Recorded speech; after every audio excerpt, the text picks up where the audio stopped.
은혜 받으실 하나님 말씀은 로마서 8장 12절 13절입니다. 그러므로 형제들아 우리가 빚진 자로 돼 육신에게 져서 육신대로 살 것이 아니니라. 너희가 육신대로 살면 반드시 죽을 것이로되 영으로서 몸의 행실을 죽이면 살리니. 아멘. 임마누엘 성가대 찬양과 니시 오케스트라 연주 후 당회장님께서 사람이 다스려야 할 몸의 행실 5번째 마음 첫 번째 말씀 증거해 주시겠습니다.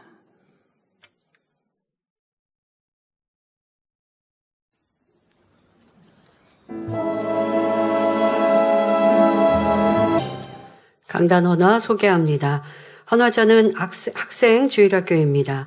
2025년도 새학년 새학기를 맞아 사랑스러운 만민의 자녀들이 좋은 선생님들, 좋은 친구들을 만나 행복하게 학교 생활을 하며 영적으로는 성령 충만함을 입고 나의 하나님을 만날 수 있기를 바라는 마음으로 학생부에서 강단 헌화를 드립니다. 세상을 이길 수 있는 믿음을 갖고 공부도 잘하며 주님을 향한 열정을 품는 학생부가 되기를 소망합니다. 빛을 들고 세상으로 향하는 학생부를 위해 항상 기도해 주시고 응원해 주시는 성도님들께 감사드립니다. 네, 감사합니다. 네, 이제 3월 초가 되었습니다. 네, 이맘때면 이제 새로운 입학 또 새 학년으로 또 승급하는 학생들이 기대하는 마음으로 학교에 갈 날 기다리고 있을 텐데요. 특별히 상급 학교로 이제 올라가는 초등학교에서 졸업하고 중학교 졸업해서 고등학교로 또 대학 입시로 또 대학교 들어가는 우리 모든 학생들에게 축하를 드리고요. 또 이제 새 학년 올라가서 학교에 적응 잘 하고 또 선한 그리스도 향기 바라여서 많은 영혼들 전도하고 칭찬받는 만민의 학생 주일학교 또 아동 주일학교가 되기를 바랍니다. 성도님들도 기억하고 기도 열심히 해주시길 바랍니다. 또 오늘은 단물 25주년 기념 예배를 우리 단물터에서 드리게 되는데요. 이 시간까지 단물을 통해서 우리를 축복하시고 성경상의 일들이 참임을 우리로 증거로 볼 수 있도록 함께 하신 좋으신 아버지 하나님께 먼저 감사와 영광의 박수 올려드립니다. 네, 이렇게 기념주의를 맞고 하면 성도님들 마음에도 더 은혜와 감동으로 또 감사의 마음 또 가지시기를 부탁드립니다. 말씀에 들어가겠습니다. 사랑하는 성도 여러분, 지난 시간에는 사람이 다스려야 할 몸의 행실 중 생각에 대해 살펴보며 성경상의 영의 생각으로 진리를 행한 선한 사람과 육신의 생각, 악한 생각을 하고 죄를 지은 사람에 대해 말씀드렸습니다. 육신의 생각에서 더 나아가 악한 지혜, 괴계를 동원한 사람들은 당장은 자신의 유익을 구하여 잘 되는 것 같으나 결국 사망의 길로 간 것을 보았습니다. 그 끝이 참으로 비참하였지요. 그러니 우리는 영에 속한 생각, 선한 생각만 하기 위해 힘써야 합니다. 그런데 마음에는 원이로되 육신이 약하도다 말씀하신 대로 우리가 원하는 선한 생각보다 악한 생각이 먼저 떠오를 때가 있습니다. 어떻게 하면 비진리에 속한 생각을 차단하고 진리에 속한 생각만 할 수 있을까요? 결론부터 말씀드리면 마음 안에 있는 비진리를 모두 빼내버리고 오직 진리로 채우면 됩니다. 그러면 사단이 조정할 수 있는 비진리가 없기 때문에 비진리의 생각이 들지 않지요. 자, 생각에 대해 여러분 설명할 때마다 또 영혼육에서 혼에 대해 설명할 때마다 우리의 생각을 사단이 주관하는 것. 그러나 주관을 하고 하지 않고는 분명 차이가 있습니다. 마음 안에 비진리가 있을 때는 사단이 생각을 주관하여 육신의 생각, 악한 생각을 하게 되고 마음에 비진리가 없고 진리만 가득하면 사단이 역사할 수 없다라고 누누이 말씀드리고 있죠. 그러니 여러분들이 내가 생각하거나 내가 악한 감정을 갖거나 아니면 내가 비진리의 행함을 행했을 때 내게 주어진 환경이 이렇게 힘들고 어려워서 내가 어쩔 수 없었다 하실 게 아닙니다. 똑같은 상황에서도 달리 생각하고 달리 행하는 선택을 할 수 있다는 겁니다. 저 사람이 세상에서 보면요, 아유, 되게 착한 척 한다. 상대방의 선한 생각을 착한 척 한다고 무시하는 사람들도 있어요. 자기가 볼 때는 이 상황에 이렇게 착하게 행동하고 착하게 생각하고 말하는 게 이해가 안 되는. 왜? 그 반대의 마음은 악이 많으니까. 그러면서 그걸 무시하거나 비아냥거릴 때, 아유, 저 사람 착한 척 하네? 라고 하지만, 착한 척 하는 사람도 있지만, 착한 척이 아니라 착해서 착한 행함과 선한 생각을 하는 거예요. 그 마음이 그렇게 진리의 마음, 선한 마음이 있고, 양보하고, 베풀고, 꿍한 마음 없고, 오해하는 마음이 없으니까, 그냥 선하게 말을 하고 선하게 생각하는데, 그게 싫다 하는 것이 요즘 세상 사람들, 악이 많을 때는 그리합니다. 여러분들이 만난 상황을 선한 사람이 그 상황에 말하고 생각하고 느낀다면 달라질 수 있는 거거든요. 그래서 우리는 내가 지금 힘들고 어려울 때 이렇게 생각하시면 돼요. 주님이시라면 어떻게 하셨을까? 그러면 진리의 답이 나오겠죠.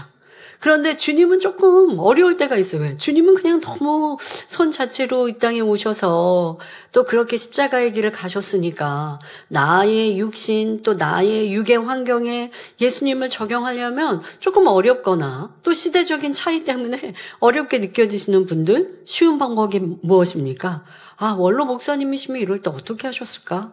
어떻게 말하고 어떻게 느끼고 어떻게 행동하셨을까 하면 답이 쉽게 나오지 않습니까? 내가 누구를 미워할 때 선한 사람이면 미워할까? 아니, 그럴 수 있는 거예요. 그러니 내 생각이 내가 하는 말과 행동이 그럴 수밖에 없었어. 어쩔 수 없었어. 라고 말하고 넘어갈 게 아니라 내 마음에 비진리가 많이 있음을 알아서 변화되어야 합니다. 즉 마음에 비진리가 있을 때 비진리의 생각이, 진리가 있을 때 진리의 생각이 나오게 됩니다. 마태복음 9장 4절에 예수께서 그 생각을 아시고 가라사대 너희가 어찌하여 마음에 악한 생각을 하느냐 하시며 마음에서 악한 생각이 나오고 있음을 말씀하십니다.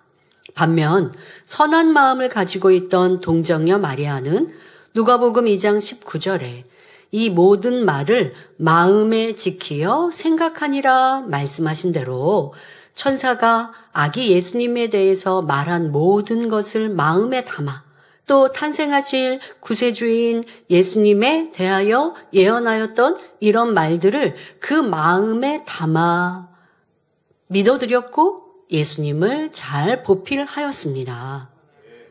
여러분들이 우리가 진리의 말씀을 이렇게 설교 시간에 듣습니다. 자, 듣고 혼에만 담겨 놓았다. 아, 나는 기억력이 없어서 말씀 듣고 금방 잊어버려요. 이거는 혼의 생각에 자꾸 여러분 혼의 작용 여기에 담아두려고 하시는 건데 마음에 담아두면 기억력이 떨어져도 아, 내가 이런 은혜 받았지 하고 자신을 발견하고 기도할 수 있는 내용이 됩니다. 그러면 마음에 담아두려면 어떻게 해야 되는데요?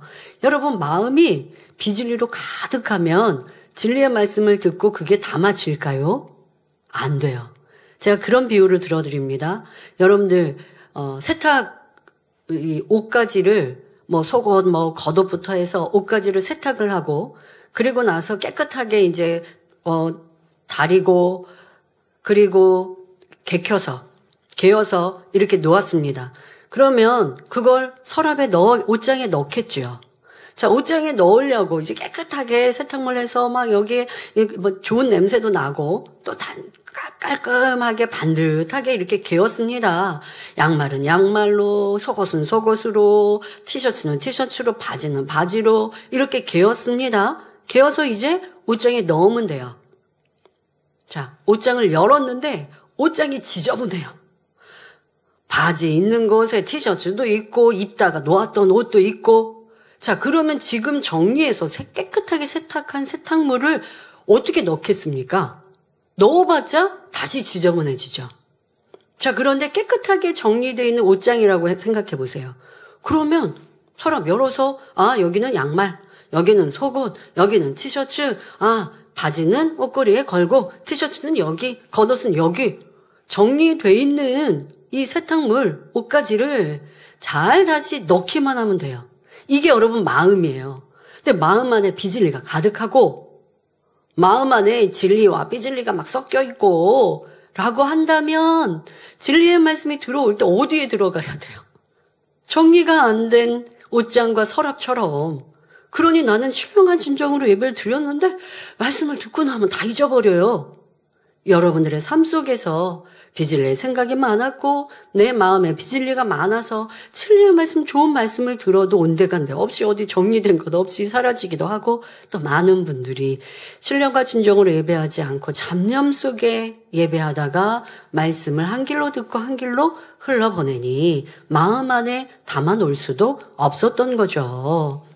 여러분들이 지금 이 두 가지의 예수님께서 또 바리새인들에게 하신 말씀, 또 이 선한 동정녀 마리아의 그 마음과 생각을 이 성구에 담아 말씀 주인 것들을 기억하여서 나는 어떠한 삶을 살고 있는가, 내 마음은 어떠한가라는 것, 마음 안에 자꾸 비진리가 나오는, 비진리가 생성되는 이런 악한 마음인가, 아니면 진리로 잘 정돈되어 있는 마음이어서 무엇을 생각하여도 진리의 생각할 수 있고 혹한 육신의 생각이 들면 쉽게 마음을 지켜 차단할 수 있고 또 선한 진리의 말씀을 듣고 또 요즘에 여러분 책자 읽게 하죠. 어떤 분은 벌써 완독했어요 하시더라고요. 그러면 내가 책자를 읽었더니 읽는 그대로 쏙쏙쏙 내 마음 안에 담겨지면 기도의 내용이 많아질 것이고 변화의 능력이 되지 않겠습니까? 이런 신앙생활하면 변화가 어렵지 않아요. 그런데 내 마음 안에 비질릴 것이 너무 많아요. 더더욱 생각은 판단, 정죄, 또 계속하여서 비질릴 것을 받아들이고 있어요. 또 생각하고 있어요.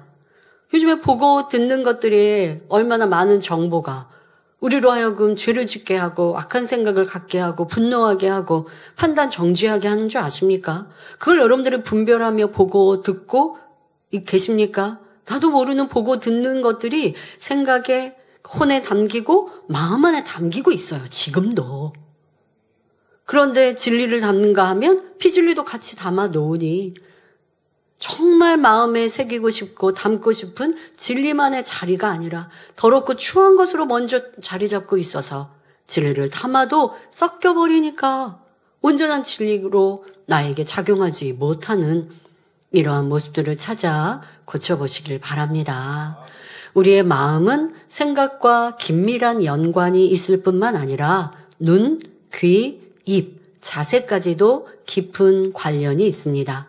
즉 진리로 마음을 일구면 생각뿐만 아니라 몸의 행실도 변화될 수 있죠. 그래서 우리가 귀, 눈, 이런 입, 행실 이것을 말씀드리기 전에 중간에 마음을 오늘부터 마음에 대해 말씀을 드립니다. 이 시간은 우리의 마음이 어떻게 구성되었는지 살펴보며 마음을 진리로만 채울 수 있는 방법을 말씀드리고 다음 시간에는 어떻게 하면 하나님께서 원하시는 마음을 만들어 갈 수 있는지에 대해 살펴보겠습니다. 말씀을 통해 여러분의 마음을 낱낱이 분석하여 진리로만 가득한 아름다운 마음을 이루시기를 주님의 이름으로 기원합니다. 사랑하는 성도 여러분, 먼저 마음이란 무엇을 말할까요? 사전에서는 마음을 사람이 본래부터 지닌 성격이나 품성이라 정의하며 다른 사람이나 사물에 대하여 감정이나 의지, 생각 따위를 느끼거나 일으키는 작용이나 태도라 하고 있습니다. 또 사람의 생각, 감정, 기억 따위가 생기거나 자리 잡는 공간이나 위치라 정의하지요. 그러나 하나님께서 말씀하시는 마음의 의미는 육적인 의미와는 다릅니다. 자, 영적인 의미의 우리의 마음은 영 자체와 그 안에 들어있는 영의 지식을 뜻합니다. 그렇다면 영 자체와 그 안에 들어있는 영의 지식이란 무엇을 의미하는 것일까요? 이에 대해서는 첫사람 아담을 통해 이해할 수 있습니다. 하나님께서는 아담을 흙으로 빚으신 후 생기를 불어넣어 생명을 주심으로 생령, 즉 살아있는 영의 상태로 창조하셨습니다. 그리고 그 안에 생명의 지식, 곧 영의 지식을 심어주셨지요. 영은 생명 자체이긴 하지만 참 생명이 되기 위해서는 여러 가지 생명에 관한 지식들이 필요하므로 하나님께서는 생명인 아담에게 영의 지식을 가르쳐 주셨습니다. 갓난아기를 사람이라고 말하지만 사람다운 사람이 되기 위해서는 지식을 쌓고 성장해야 하는 것과 마찬가지이지요. 자, 아담을 하나님께서 아기로 만드셨을까요? 아니죠. 성인으로 만드셨어요. 자, 성인으로 만드시고 그리고 그 코에 생기를 불어넣으시니 이제 움직이는, 우리로 말하면 움직이는 사람이 되었고 다른 표현으로 생명이 되었습니다. 자, 생명은 살아있는 영이다 라는 표현이고 살아있는 영이다라고 지칭하신 이유는 우리는 보통 영 하면 그냥 영으로 끝나지 우리를 생명이라고 표현하지 않거든요. 그런데 아담은 생명이라 말씀하신 것은 살아있다라는, 살아있는 영이라는 반대로 죽을 수 있기 때문에 생명이라고 말씀하셨고, 그리고 첫사람 아담은 사람의 모습으로 이렇게 만들어졌고 그는 비진리가 전혀 없는 영의 마음 자체이지만 아직 그 영의 마음이 그릇과 같아서 그냥 비어있는 그릇과 같은 상태이기에 하나님께서는 가르침을 통해 영의 지식들을 알려주시고 그것이 담아짐으로 인해서 가득 채워진 이제 영의 마음이 된 것입니다. 생명으로 창조된 아담에게 사랑, 온유, 겸손, 진실, 화평과 같은 진리의 지식들을 영 안에, 말씀드린 처음에 아담의 그 마음은 그릇과 같이 비어있는 상태, 그 그릇과 같은 것 안에 영의 지식들을 담아 주셨습니다. 이렇게 아담은 오직 영의 지식으로만 채워져 있었고 영 자체가 곧 마음이었기에 영의 그릇이었어도 그것은 비진리가 전혀 없는 영의 그릇. 이게 이꼬로 마음. 자, 그런데 이 안에 온전한 영이 되려면 영의 내용물이 있어야 되니 영의 지식이 채워졌어요. 그렇게 영의 지식이 채워진 것, 이것이 마음. 그러니까 그릇과 영의 지식이 채워진 것. 이것이 바로 마음이다라고 표현하고 있습니다. 그러나 아담은 영 자체이기 때문에 영 자체가 곧 마음이었기에 영과 마음을 구분할 필요가 없었습니다. 마음이라는 단어가 굳이 필요치 않았던 것이지요. 그런데 아담이 선악과를 따먹는 불순종을 한 이후로는 하나님과의 교통이 끊어지고 사단이 혼을 통해 비진리를 넣었습니다. 그러니까 비진리가 어디로 들어갔어요? 생각을 통하여 마음으로 들어갔단 말이에요. 그런데 하나님과 교통했던 아담은 마음 안에 비진리가 담을 일이 없어요. 그래서 영과 마음과 그냥 하나였어요. 그런데 하나님 말씀에 불순종한 아담은 사단의 이 비진리를 공급받게 되어지고 비진리가 생각을 통해 들어와서 마음 안에 담겨지니까 이제 이 마음이 온전한 영이 아니잖아요. 그러니까 영, 마음 이게 이제 구분될 수밖에 없었습니다. 마음 안에 있었던 영의 지식들이 빠져나가고 영의 지식이 있었던 공간을 비진리가 채우게 되었지요. 원래 진리의 지식만 있을 때는 영이었는데 비진리가 들어와 자리 잡으니 더 이상 영이라고 할 수 없고 마음이라 말하게 된 것입니다. 그러나 처음 하나님께서 불어넣으신 영의 기운은 완전히 소멸될 수 없는 근본의 능력이므로 생명의 씨로 마음 안에 남아 영의 흔적으로 존재하게 되었지요. 따라서 아담이 불순종한 이후 마음은 생명의 씨를 혼이 감싸고 있는 자체라 설명하게 되었습니다. 이 마음이 생명의 씨를 혼이 감싸고 있는 자체라 표현을 하기도 합니다. 다시 말해 사람의 마음이 진리 자체일 때는 영이라고 하지만 육으로 변질되어 하얀 마음과 검은 마음이 섞여 있을 때는 영이 아닌 마음이라고 표현한다는 사실입니다. 그런데 이 마음은 다시 영을 이룰 수 있는 바탕이 됩니다. 앞서 마음과 영을 구분할 필요가 없었던 아담이 육의 사람으로 변하게 된 과정을 말씀드렸지 않습니까? 그때 처음 아담은 영, 마음 구분할 필요가 없는 그냥 마음 자체가 영이었어요.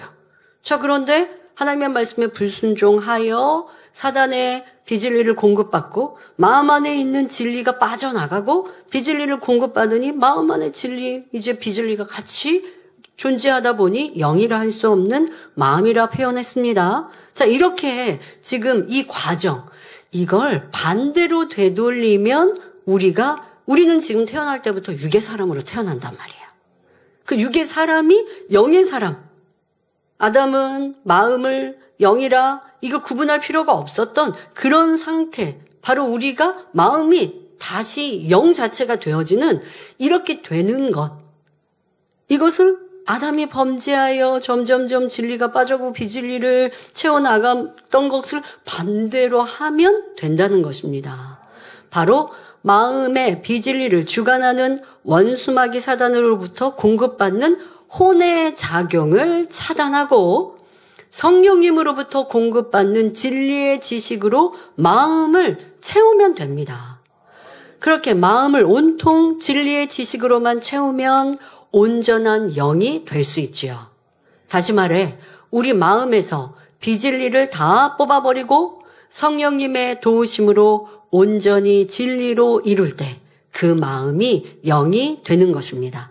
자, 여러분 마음은 지금 마음이 영이다 라고 할 수 있겠는지 한번 점검해 보시면 내 마음에 비진리도 같이 있어요. 그러면 마음이 이꼬르 영이라 할 수는 없는 거예요. 그럴 때는 뭐라고 얘기해요? 내 마음에 영의 마음도 있고 비진리의 마음도 있어요. 자, 영의 마음도 있고 육의 마음도 있고 진리의 마음도 있고 비진리의 마음도 있고 하얀 마음도 있고 검은 마음도 있고 자, 이럴 때는 마음이라고 표현한다는 거예요.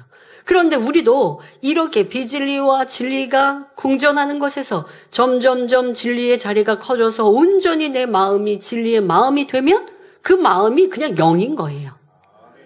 우리가 마음으로 생각도 하고 마음으로 무엇을 선택을 하고 또 마음을 지켜 생명이 나오고 자 하는 이러한 온전히 하나님께서 처음 아담을 만드신 것처럼 내 마음이 영인. 그러니 여기에서부터 생명이 나오는 거예요. 이 마음에서 생명이 난다는 건 이렇게 되었을 때 생명으로 내가 무엇을 이루든 기도하든 이것이 하나님의 이끄시고 인도하심에 따라 온전한 생명으로 나올 수 있다는 것입니다. 자, 그런데 이렇게 그 마음을 온전히 진리로 채우기 위해서 우리가 구체적으로 우리 마음 구성에 대해서 알아볼 필요가 있습니다. 그래서 여러분 더 구체적인 우리의 마음, 이 마음은 이제 아담의 범죄 후에 영에서부터 마음으로 이렇게 나누어진 이것을 말하는 것이죠. 그래서 영이었던 마음이 이제는 영이라 표현할 수 없는 마음 안에 영의 마음도 있고 육의 마음도 공존하는 자 이러한 현재 우리의 마음 구성에 대해 자세히 살펴보도록 하겠습니다. 자, 보통 마음은 하나라고 생각할 수 있습니다. 그러나 우리의 마음에는 여러 마음이 있습니다. 성경은 크게 세 가지로 마음의 구성 요소를 구분하고 있는데요. 첫째로 명백한 진리의 마음이 있습니다. 명백한 진리가 있고 두 번째로 양심과 함께 본성이라는 것이 있습니다. 이것을 나눌 수도 있는데 지금 세 가지로 구성한 크게 나누어서 말할 때는 그냥 양심 또 본성을 하나로 이제 아무래도 양심이 여러분에게 계속하여서 마음을 두드리고 있지만 그 양심 자체는 본성을 바탕으로 하여 만들어지거든요. 그래서 지금은 양심과 본성을 하나로 지금 설명을 하고요. 세 번째는 명백한 비진리, 곧 검은 마음입니다.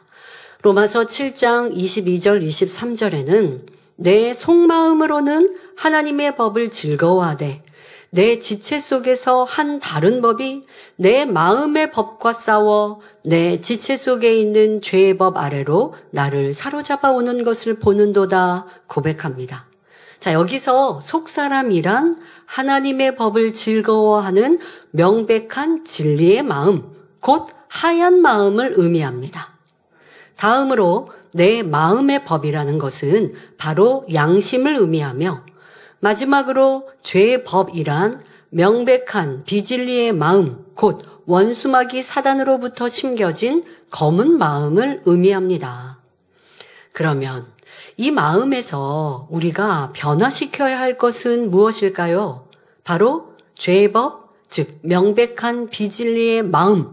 이건 당연히 변화시켜야겠죠? 하얀 마음으로, 진리의 마음으로 변화시켜야 합니다. 자, 이것은 당연한 겁니다. 자, 이것과 함께 내 마음의 법인 양심에서도 비진리를 찾아 온전한 진리, 하나님의 의로 변화시켜야 합니다. 명백한 비진리는 진리와 완전히 반대되므로 오히려 쉽게 발견하여 버릴 수 있습니다. 마태복음 15장 19절 20절에 마음에서 나오는 것은 악한 생각과 살인과 간음과 음란과 도적질과 거짓 증거와 회방이니 이런 것들이 사람을 더럽게 하는 것이요 말씀하시며 사도행전 5장 17절에는 대제사장과 그와 함께 있는 사람, 즉 사두개인의 당파가 다 마음에 시기가 가득하여 일어나서 한 대로 이러한 악들, 명백한 비진리는 우리의 행함과 모습 속에 쉽게 드러나고 쉽게 알 수가 있습니다. 혹여 아직 드러나지 않은 마음의 명백한 비진리도 우리는 알 수 있어요. 미움, 여러분들이 꼭 이렇게 겉으로 행함으로 남을 때리고 해코지하지 않아도 마음 안에 벌어지고 있는 미움 알 수 있잖아요.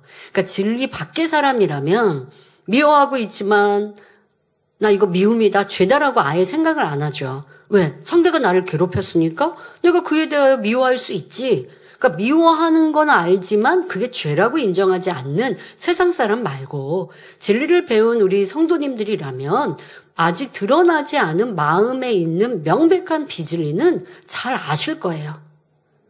그래서 이 시간은 명백한 비진리의 마음은 설명하지 않고 내 마음의 법인 본성과 양심에 대해 살펴보도록 하겠습니다. 자, 이렇게 살펴보면 그 안에서 또 명백한 비진리라는 것과 잘 섞여 있는 여러분들의 악을 발견할 수 있습니다. 자, 본성이란 각 사람이 갖고 있는 마음의 근본된 성질을 말합니다.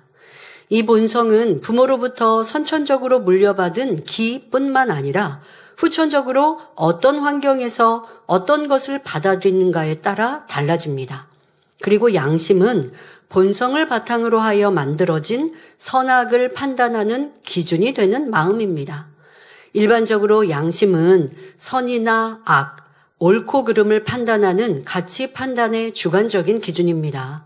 사람들은 대부분 자기 양심에 꺼리는 것은 악이고 거리끼지 않는 것은 악이 아니라고 생각합니다. 하지만 양심은 자기 나름대로 만든 것이기 때문에 사람마다 다르고 시대와 나라 그리고 문화와 지역에 따라 많은 차이가 납니다. 또 세상이 악해질수록 사람들의 양심도 점점 더 비진리에 물들고 악에 대해 무뎌집니다. 여러분, 죄악을 많이 행하면 행할수록 이 양심도 무뎌져요. 자, 예를 들어서 여러분들 횡단보도가 있습니다. 그런데 좀 내가 길을 건너고자 하는 곳에서는 횡단보도가 조금 멀리 있어요.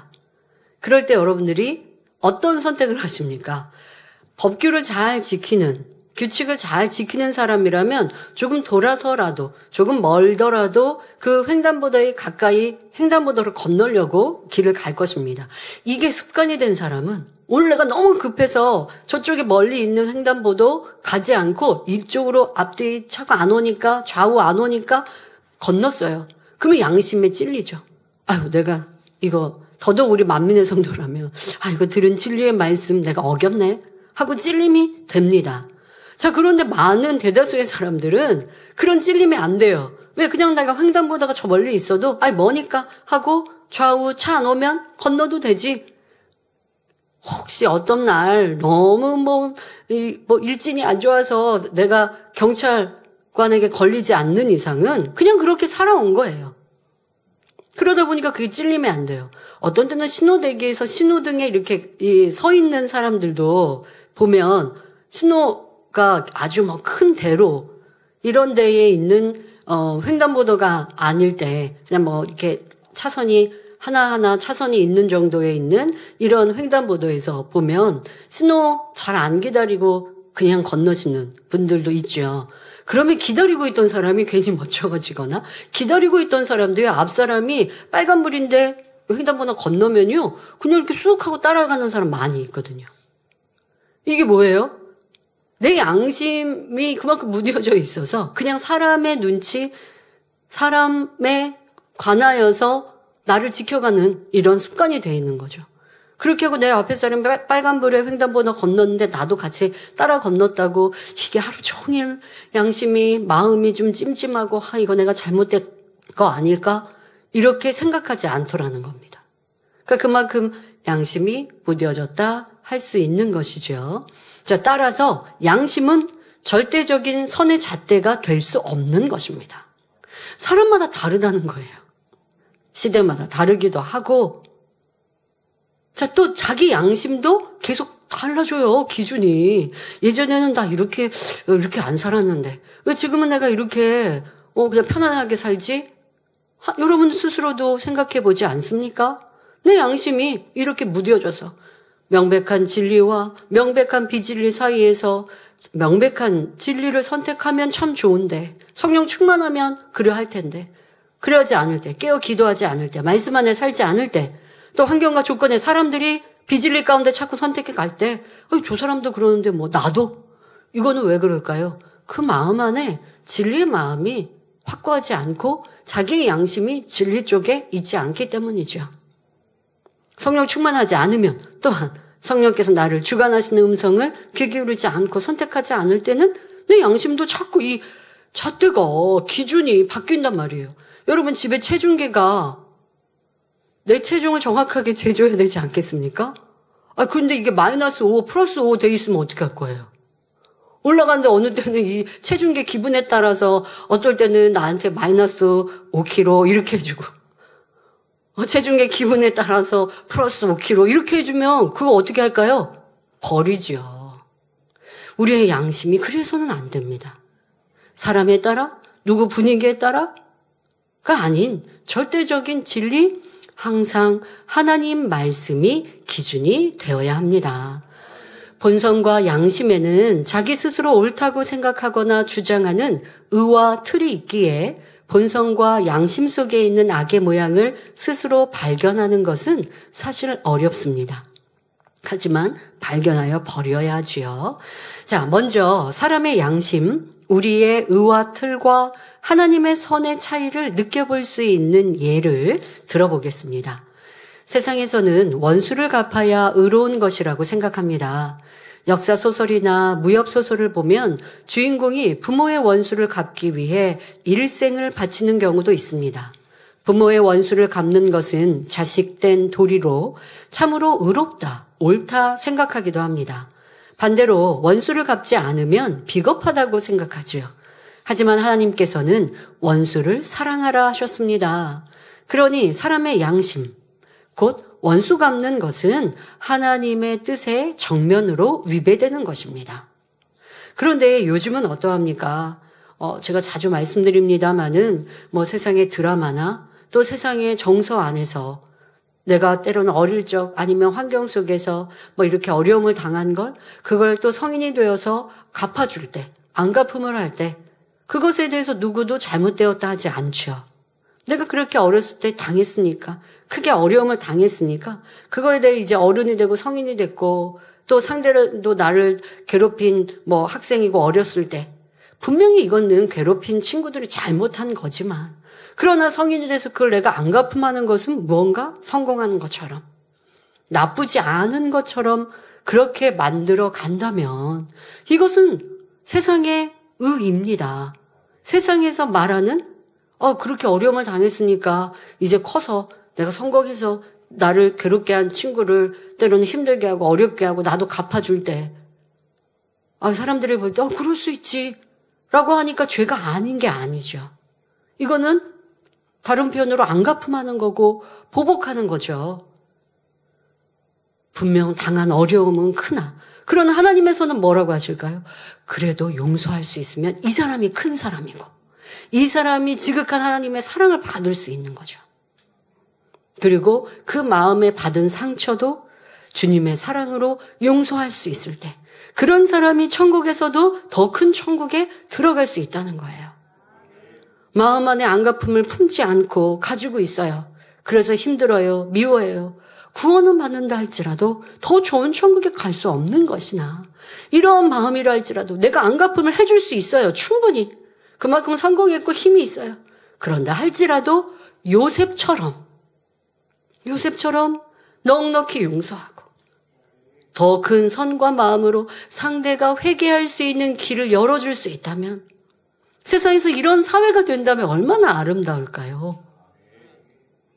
나는 당신을 해코지 할 수 있다. 내가 어렸을 때 당한 것 그 이상으로 내가 당신에게도 보복할 수 있다. 당신이 그렇게 보복을 당하면 얼마나 괴로우냐. 그러나 내가 당신을 보복하지 않으나 당신이 행한 것은 명백한 잘못이고 이제는 그리하지 않기를 바란다. 이러한 사회가 되면 얼마나 좋을까요?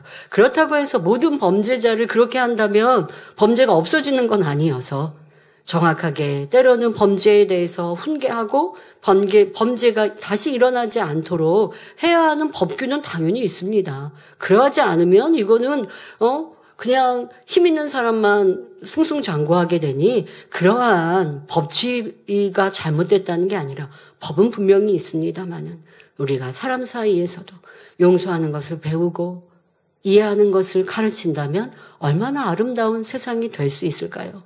그런데 이것은 하나님의 지극한 사랑이고 선이에요. 여러분 요셉과 요즘 세상과 비교해보면 세상 사람들 요셉을 이해할 수 없겠죠. 그러면 크게 손해본 것 같죠. 그러나 요셉과 같은 사람에게 그 선택에 하나님께서 힘쓸어 주시고 그 손을 들어주신다는 것입니다. 우리가 세상에 있었다면 진리를 선택하고 착하기만 하면 바보 되고 손해보는 것 같다 생각하겠지만 우리는 선의 주관자이시오. 선 자체이신 하나님의 아들, 딸들이니 선을 선택하는 것은 우리에게 손해될 것이 하나도 없는 것입니다. 여러분들의 양심이 이러한 명백한 진리, 선의 기준이 되시기를 바랍니다. 다른 예로 만약에 여러분들에게 친한 친구가 있는데 그가 범죄했습니다. 그런데 다른 사람이 범인으로 몰려서 누명을 썼을 때 친구의 잘못을 말하지 않는 것이 친구에 대한 의리라고 생각하는 사람도 있습니다. 그러나 누명 쓴 사람의 억울함을 알면서도 침묵을 지킨다면 하나님 앞에서 결코 의롭다 할 수 없습니다. 그러니 이것은 아까 말한 대로 또 법을 지켜야 하는 것은 또 지키는 것이고 이런 것이 여러분들에게 잘 정립되어 있어야 합니다. 또 거짓말에 대한 평가도 세상과 진리는 다릅니다. 예전에 우리나라는 친하지 않은 사람의 집에 방문하였을 때 식사하였는지라는 질문을 받으면 이렇게 그 집에 방문한 그 집에서 부모님이나 이렇게 내 식사를 준비해 주실까 봐 미안한 마음에 식사하고 왔어요 라고 대답하는 이런 것이 예의처럼 생각하던 때가 있습니다. 상대에게 폐를 끼치지 않으려는 마음은 좋지만 이는 진실이 아니지요. 그러니 먹고 싶지 않다거나 아니면 이렇게 방문했다가 제가 또 식사를 금방 할 겁니다 라고 한다든가 다른 표현으로 바꾸어 말하는 것이 좋습니다. 또 남의 물건을 빌려 쓰고는 돌려주지 않는다거나 허락도 없이 남의 것을 사용했으면서도 사소한 일이기에 도적의 마음이 있다고 생각하지 않지요. 하지만 이런 작은 것에서부터 악이 자라나 자기의 유익을 구하는 사람, 도적질로도 발전할 수 있습니다. 그래서 원로 목사님께서는 하나님의 것, 물품, 성물 등을 일체 개인 용도로 사용하지 않으셨지요. 이렇게 양심, 본성까지 온전히 선으로 바꾸려면 작은 것, 사소한 것이라고 해서 그냥 넘겨서는 안 됩니다. 크든 작든 진리에 위배되는 것이면 당장 고치겠다는 마음으로 자신을 돌아보아야 합니다. 자기의 양심을 기준으로 행동하는 것이 아니라 하나님의 말씀에 기준해야 하지요. 또 다른 예로 부모의 기와 성장 과정에서 만들어진 자아, 다시 말해 본성 속에 나오는 의와 틀을 살펴보겠습니다. A라는 사람은 엄한 부모 밑에서 자신의 의견을 잘 표현하지 않고 성장하였습니다. B는 의견을 잘 표현하고 어디서든 적극적으로 행동하는 성격을 가졌습니다. 이 둘은 다른 부모와 환경에서 성장하였기에 다른 본성과 양심을 가졌지요. 꼭 다른 부모뿐만 아니라 한 부모 안의 자녀들도 각기 다른 성격을 만들어 가는 것을 또 보게 되는데요. 자, 이렇게 다른 본성, 양심이 같은 부모의 자녀들도 또 더더욱 부모가 또 다른 환경에서 산 사람들, 그런 사람들은 다를 수밖에 없습니다.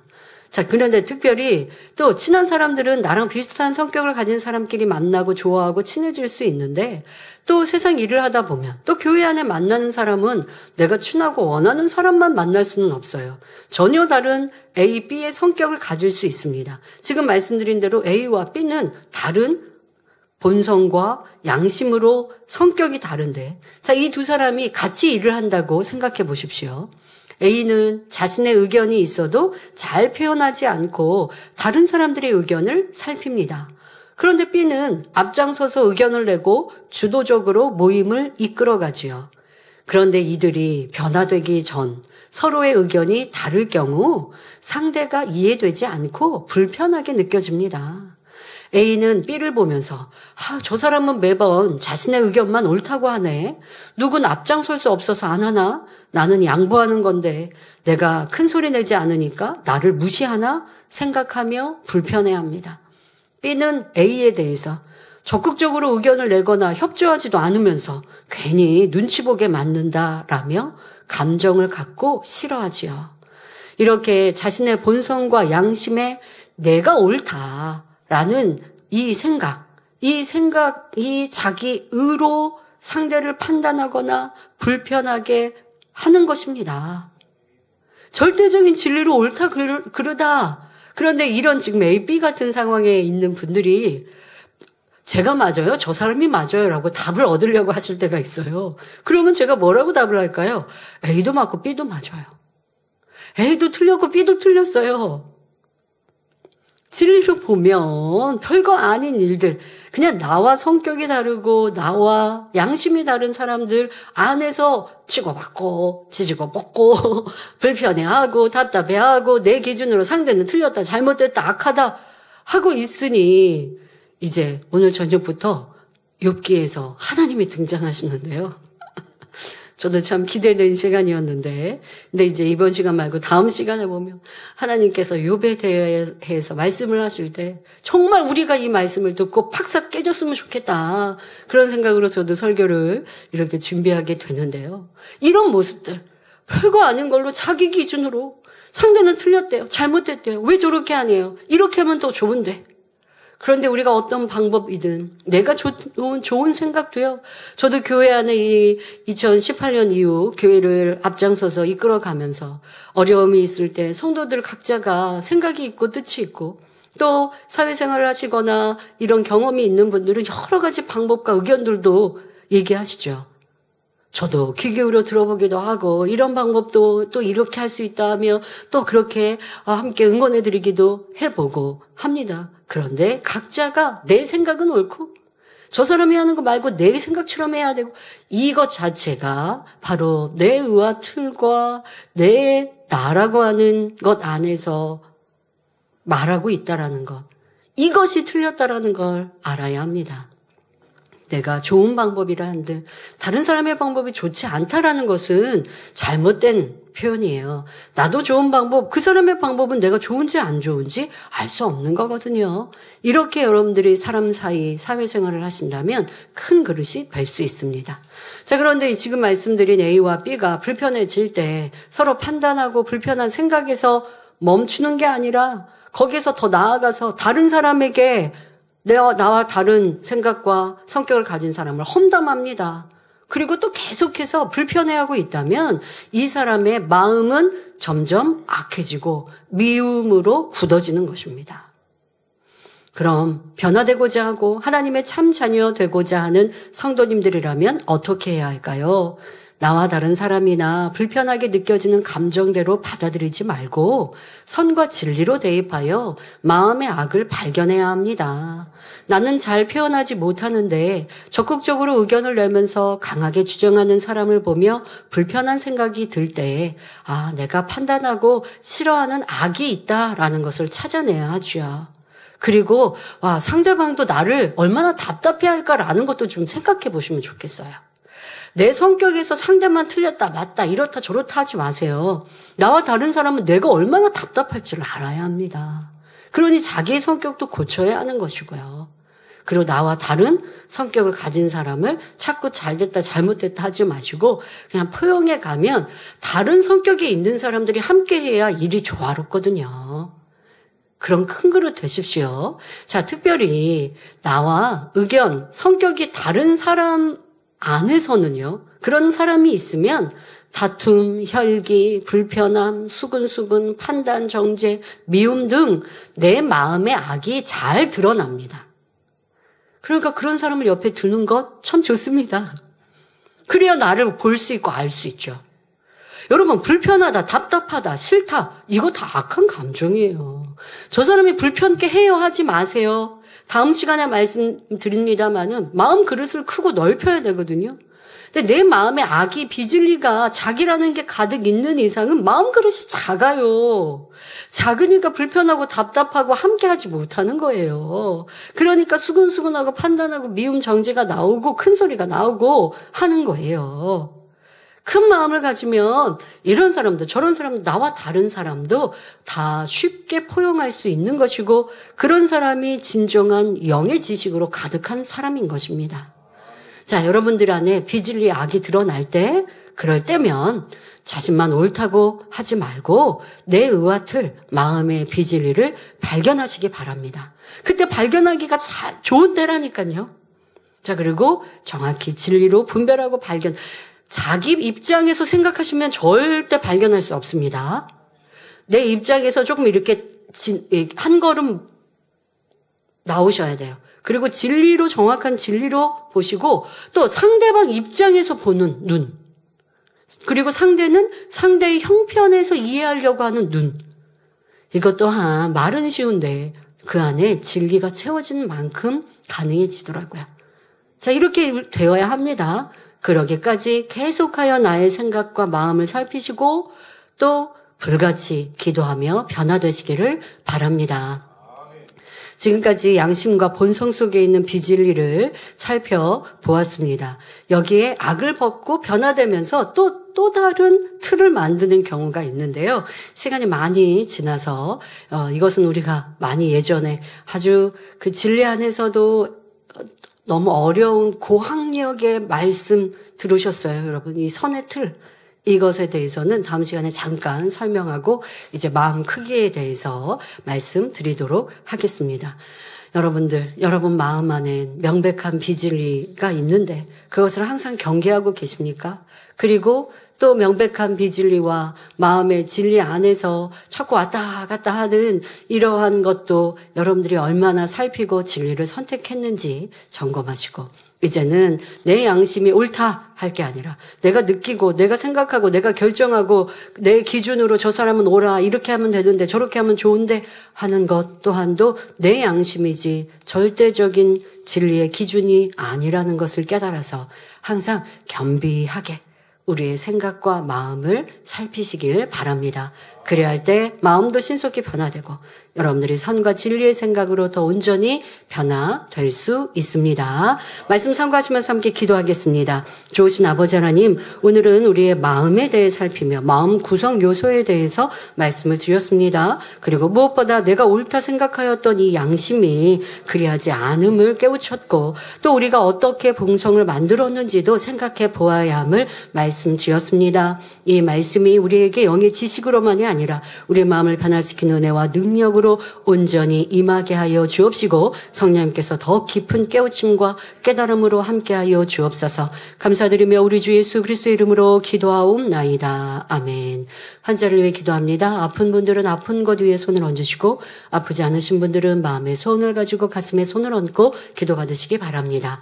좋으신 아버지 하나님, 이 시간도 함께 예배하며 기도받는 모든 성도님들, 전국 전 세계 또 GCN 방송 시청자들 위해 친히 안수하여 주옵소서. 성령의 불로 주님의 또한 손으로 친히 안수하여 주셔서 모든 질병균들마다 연약한 것마다 깨끗게 온전케 하여 주옵소서. 예수 그리스도 이름으로 명하노니 모든 질병균들아 연약함아 성령의 불로 됨받고 깨끗하고 온전함을 받을지어다. 어떠한 고질병도 깨끗게 온전케 태워 주옵소서. 10년, 20년, 30년 그 이상 된 어떠한 질병균, 연약함이라 한달지라도 깨끗함을 얻게 하시며 강건케 하여 주옵소서. 머리부터 발끝까지 뼈, 마디, 오장육부, 신경조직, 세포에 이르기까지 친히 안수하셔서 마비된 것도 퇴화된 것도 정상으로 회복되게 하시며 강건한 육체로 축복하여 주옵소서. 이 학생들 이제 새 학기, 새 학년을 맞습니다. 또한 학교도 잘 적응하게 하여 주옵시고 또 좋은 선생님, 좋은 친구들을 만나게 하시고 무엇보다 스스로 마음 생각을 지켜 빛의 자녀들이 되게 하여 주옵소서. 전 세계 만민의 지교회, 지협력교회 사랑하는 성도님들 교회마다 지켜보아하셔서 평안하고 안전하게 하시고 우리 모든 성도님들 마음의 손, 기도와 간구에도 신속히 응답하여 주옵소서. 영혼이 잘된 같이 범사가 잘 되게 하시며 한 주간도 불같이 기도하며 더 변화의 아름다운 열매 맺게 하여 주옵소서. 단물 또한 25주년을 맞게 하신 아버지 하나님 감사합니다. 단물을 통해서 마음껏 영광홀로 받으시고 믿음으로 행하는 이들마다 마음의 손 위에 응답으로 축복으로 바꿔 주옵소서. 감사드리며 우리 주 예수 그리스도의 이름으로 기도하옵나이다. 아멘. 만민 찬양